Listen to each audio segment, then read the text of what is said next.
Welcome to Solvetic, your channel to always learn technology easily. Below in the description, you will find useful links we used in this video.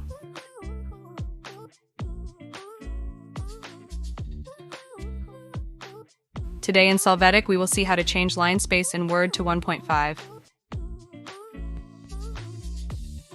Open the Word document, select the text, click on the icon, line and paragraph spacing.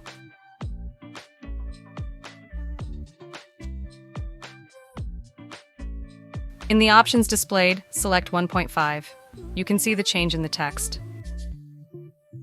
Additionally, select the text and click again on line and paragraph spacing. This time, click on line spacing options. In this window, click on the line spacing field. In the options, select 1.5 lines. Apply the changes to see the text with this spacing. Hey, remember to subscribe Solvetic channel.